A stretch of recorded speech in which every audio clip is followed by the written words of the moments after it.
One class, welcome to our channel knowledge oriented. इस session में हम लोग क्लास 11th की बायोलॉजी को देख रहे हैं और सबसे पहले हम लोग चैप्टर को ना करते हुए हम लोग यूनिट फर्स्ट, जो आपका पूरा यूनिट है, उसके अंदर आखिर चीज़ें क्या हैं, जो चीज़ें आप समझेंगे। वो जो unit 1 diversity in the living world, आपका जो टाइटल दिया गया है वहाँ पे आपके यूनिट का, उसका मतलब क्या है, इस चीज़ को पहले समझते हैं, उसके बाद हम लोग चैप्टर्स पर आते हैं। तो ठीक है, शुरू करते हैं। और इसके अंदर जितने भी आपको मैं कंटेंट लिखूंगा वो सारे आपके नोट्स बेस्ड होंगे, तो आप चाहें तो वीडियो को पॉज करके उसको आप राइट डाउन कर सकते हैं और कोई क्वेश्चन होगा तो कमेंट सेक्शन में आप पूछ लीजिएगा। ठीक है, बढ़ते हैं अब आगे। हमारा यूनिट 1 शुरू होते ही उसके अंदर बात की जाती है डाइवर्सिटी की।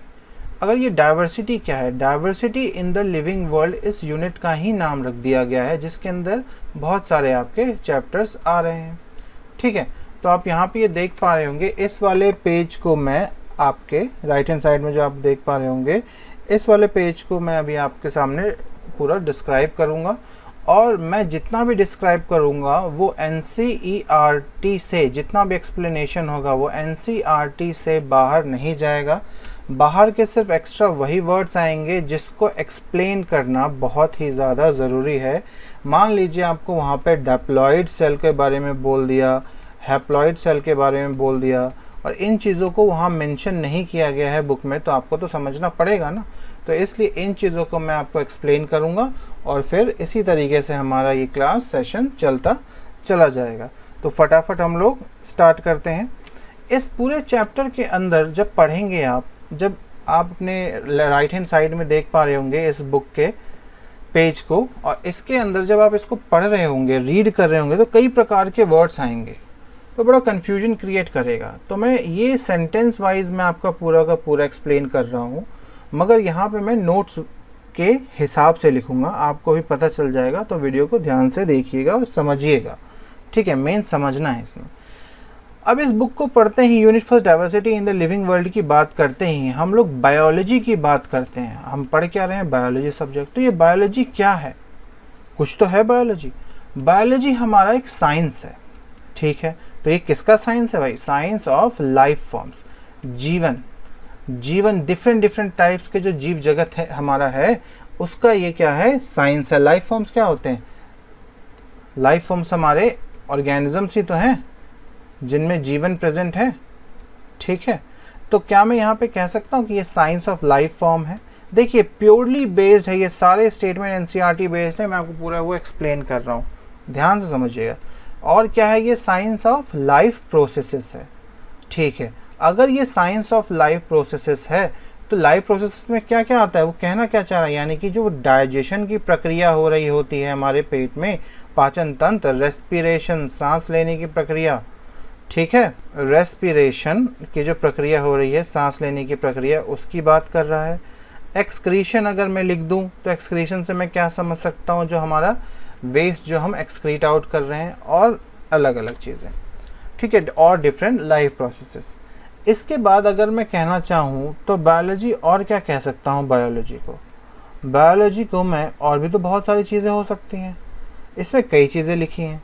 तो अब क्या मैं ये नहीं कह सकता बायोलॉजी आपकी स्टोरी है लाइफ की, story of life on earth. अब story of life on earth के बारे में वो कहते कहते वो क्या कहना चाहता है, story of life on earth के कहने का मतलब है ये पूरी की पूरी स्टोरी है, ये पूरी एक कहानी है जो कि आपके पृथ्वी पर जितना भी जीवन पनपा था, पनप रहा है, नई नई स्पीशीज़ की खोजें हो रही हैं, हम उसके मॉर्फोलॉजिकल कैरेक्टर्स को देख रहे हैं, यानी फिज़िकल।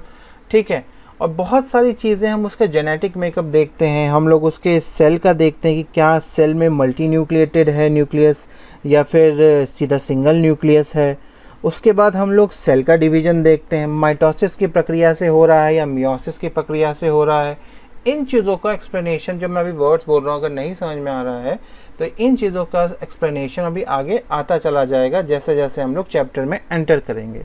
ठीक है, तो ये कहानी है हमारी लाइफ की, जीवन की, अर्थ पे जो घटित हो रही है। उसके बाद हम बात क्या कर सकते हैं, अगर मैं और कहना चाहूँ तो और क्या कह सकता हूँ, स्टोरी ऑफ एवोल्यूशन कह सकता हूँ। ये हमारा जो बायोलॉजी है, स्टोरी ऑफ एवोल्यूशन है, किसका, लिविंग ऑर्गेनिजम्स का। अब ये स्टोरी ऑफ एवोल्यूशन से लिविंग ऑर्गेनिज्म की वो बात क्या कहना चाह रहा है, देखिए यहाँ पे जो ये स्टोरी वर्ड है ये कहना चाह रहा है कि ये बायोलॉजी आपको एक्सप्लेन करती है, एक्सप्लेनेशन है ये, ठीक है, एक्सप्लेनेशन करती है, एक्सप्लेन कर रही है किस चीज़ को, ये आपको एक्सप्लेन कर रही है एवोल्यूशन को। एवोल्यूशन किसकी, लिविंग ऑर्गेनिजम्स की।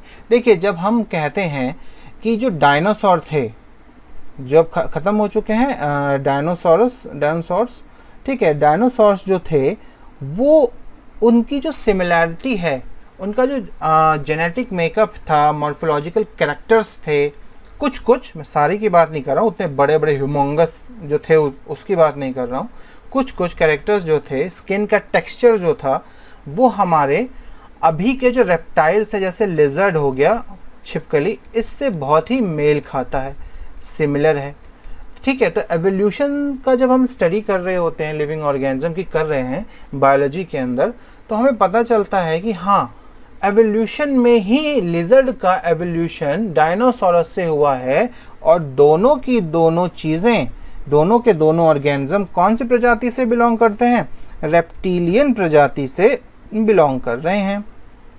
ये हो गई बात। और क्या इसके अंदर बात कर सकते हैं बायोलॉजी में, और बायोलॉजी में ये कह सकते हैं कि बायोलॉजी हमें डाइवर्सिटी दिखाती है, हमें डाइवर्सिटी दिखाती है हमारे किसकी, हमारे इस वर्ल्ड की, इस जगत की।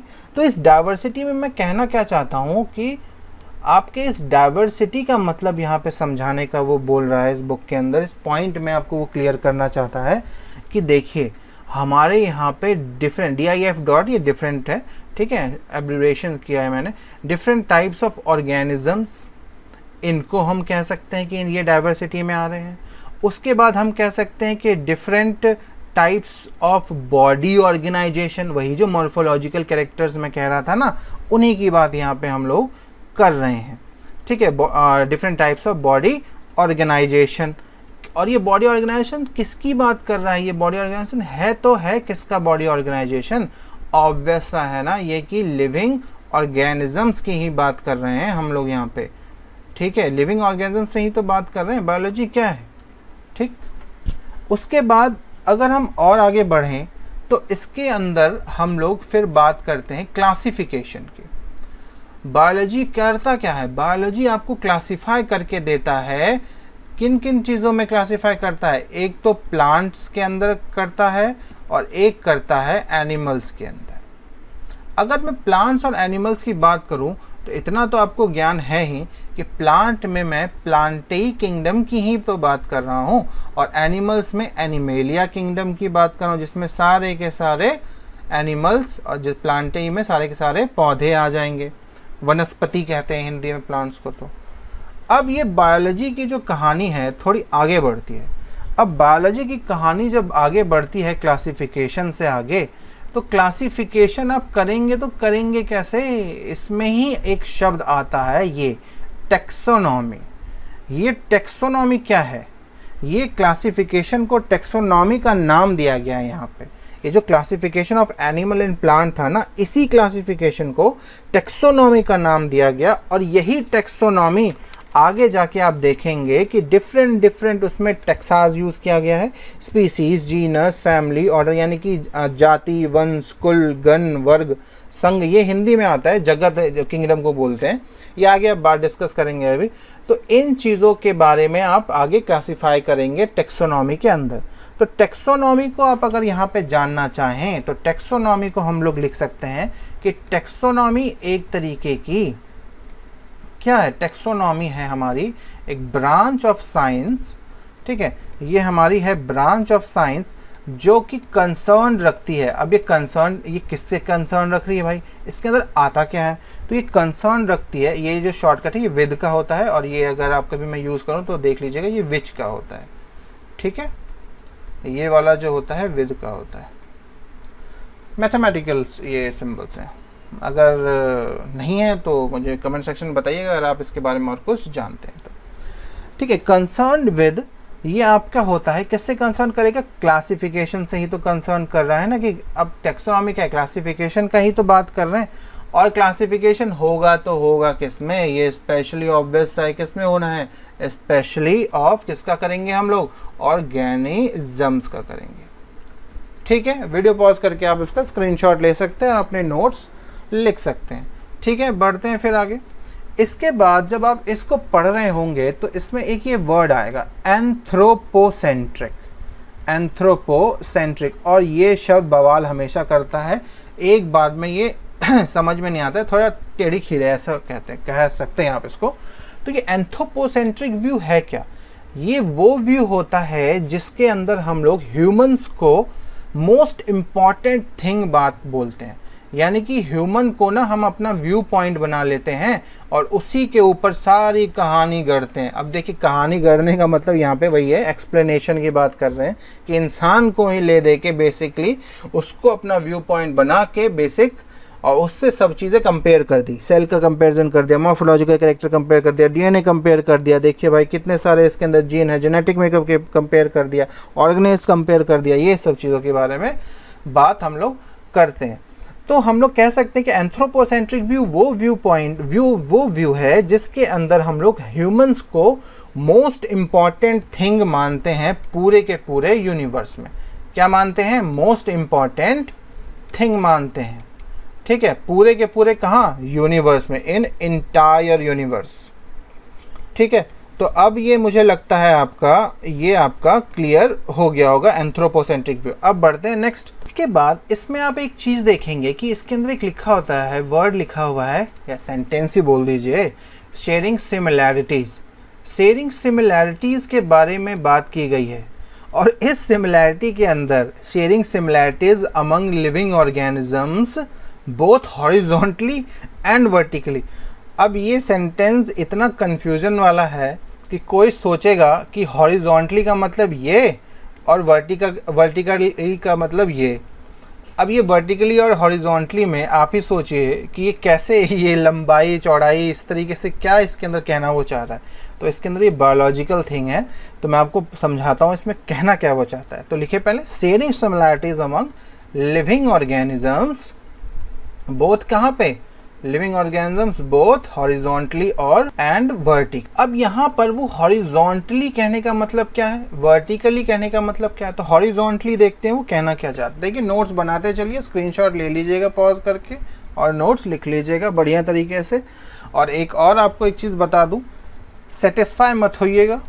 ठीक है, सेटिस्फाई तभी होइएगा जब आपको लगे कि मेरे पास पूरी नॉलेज मुझे मिल गई है, पूरा कंटेंट मेरा क्लियर हो गया है इन ये जो सेंटेंस लिखे हुए एनसीईआरटी में सारे। ठीक है, इनको देखकर तभी सेटिस्फाई होइएगा, नहीं तो नहीं होइएगा।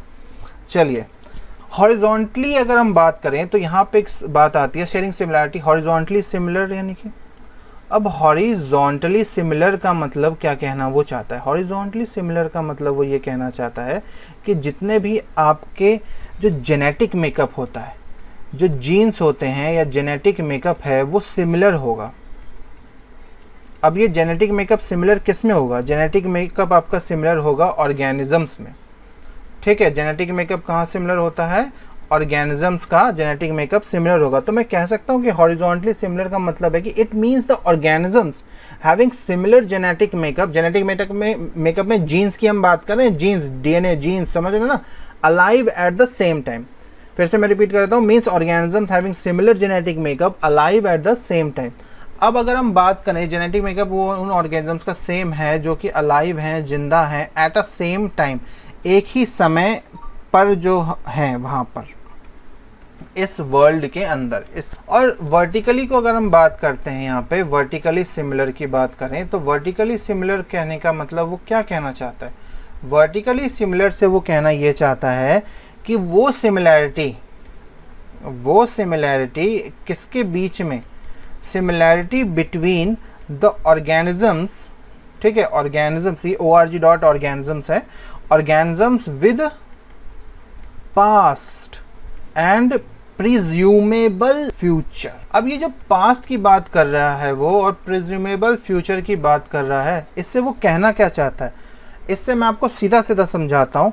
आपने अभी डायनासोर की बात की, वो फॉसिल वाली, अगर हम बस मैं एक वर्ड एक्स्ट्रा ले लूँ यहाँ पे फॉसिल की, तो आप कह सकता हूँ कि डायनासोरस जो थे उनका जो जेनेटिक मेकअप था वो हमें अब के रेप्टाइल्स में दिख रहा है। डायनासोर भी रेप्टाइल प्रजाति का था, ठीक है, ध्यान रखिएगा, रेप्टाइल्स के अंदर आता है। और डायनासोर के अभी का अगर हम देखें तो लिजर्ड्स के अंदर वो सेम कैरेक्टरिस्टिक्स हम देख पाते हैं। यानी कि अगर मैं यहाँ पे बात करूँ जो एंसेस्टर है और जो डिसेंडेंट हैं, तो मैं यहाँ पे एक चीज़ इसको क्लियर करके अगर लिख दूँ या फिर यहीं पे लिख देता हूँ, तो वर्टिकली में अगर मैं लिख दूँ एक वर्ड की एंसेस्टर्स की अगर मैं बात करूँ और डिसेंडेंट्स की बात करूँ, एंसेस्टर्स, और यहाँ पे लिखता हूँ डिसेंडेंट्स, ठीक है, डिसेंडेंट्स। तो अगर मैं एंसेस्टर्स और डिसेंडेंट्स की बात करूँ तो इसके अंदर मैं क्या कह सकता हूँ कि एंसेस्टर वो पास्ट वाले हो गए सारे, पहले के जो थे यानी कि डायनासोर, और डिसेंडेंट वो लिजर्ड हो गया जो फ्यूचर में अब आ रहे हैं।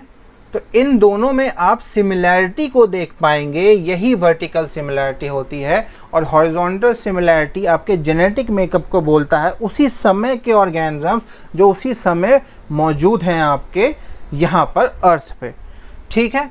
इसके बाद हल्का सा छोटा सा एक और पॉइंट बन जाता है यहाँ पे, वो टेक्सोनॉमी वाला, ठीक है। उस टेक्सोनॉमी यानी कि क्या, ये क्लासिफिकेशन ही तो है, एक तरीके का क्लासिफिकेशन है।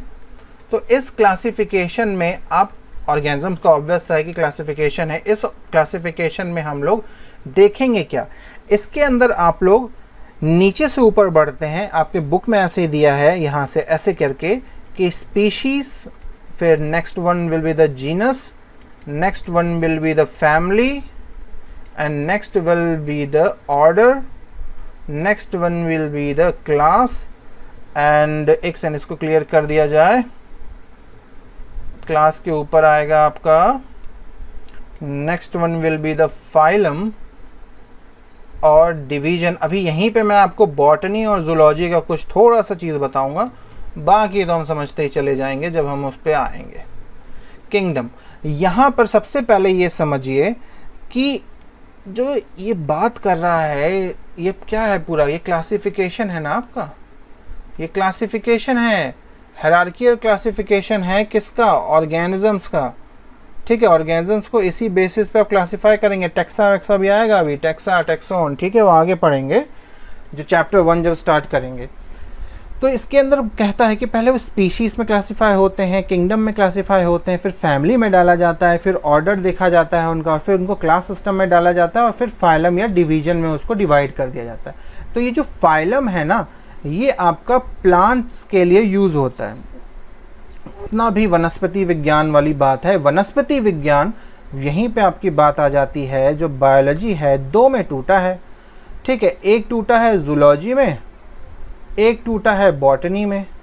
तो जो जूलॉजी है वो जीव विज्ञान है, एनिमल्स वाला, बॉटनी जो है वो आपका प्लांट वाला हो गया, ठीक है, वनस्पति विज्ञान की जो हम बात करते हैं, तो यही वो बॉटनी का है पार्ट।